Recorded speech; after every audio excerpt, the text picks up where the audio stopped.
Hello, my name is Susanne Whelan from PEH 2, and this is my Max MSP final project. So first, I'll be showing you how the patch works.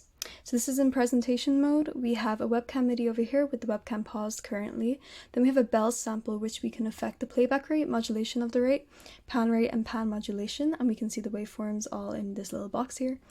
And we have a reverb that can affect this as well. We have some instruction tips over here, just letting you know how far you should be from the webcam to trigger it, and how to close everything, turn off the sounds, also how you might have to grant access for your webcam. Outside of presentation mode, we have the patches here for the webcam MIDI, along with the bell sample and the reverb down here. Okay, and so this is the patch. I'll also be using a MIDI keyboard. All of the controls are labeled with each item. So the pads here, pad 2 and 3, 2 will start and stop the bell sample. However, the oscillators, if they're still turned up, will continue on. So to fully stop the sound, you'll have to turn them down and then turn this off. Pad 3 will pause and play the webcam footage. Knob 11, 12, 13, and 14, they'll affect the playback rate, the modulation of the rate, the pan rate, and then the modulation of the panning. And then up here we can affect the live gain for the bell sample, and then here we can affect the mix of the reverb to choose how much we want. So that is everything. I'll be doing a small performance of how the patch is used, so you can see how it works.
So that is my patch, and that is my performance. In terms of critically evaluating my patch, I would say what would help it would be to add more detail and effects into it. So like such as being able to change the key or the scale of the MIDI so that we can widen the melodic limitations. Also to add more samples to it so that we can switch from different samples instead of just using the bells. This will create a larger scale and more options, more moods to explore. Along with to like further the connection between the sound and visuals, to be able to affect the webcam footage with the sample sound, so with the bells, and then we can create this kind of cycle and circle of interaction and relationship between sound and visuals, having the webcam affect the MIDI and then the bells affect the webcam. So that's something I'd like to do in the future with this project. But I think this Max project has succeeded in exploring the relationship between sound and visuals, which was my goal. And yeah, you can discover kind of different moods and tones through the time-based adjustments. So yeah, that is my patch. I hope you liked it. Thank you very much.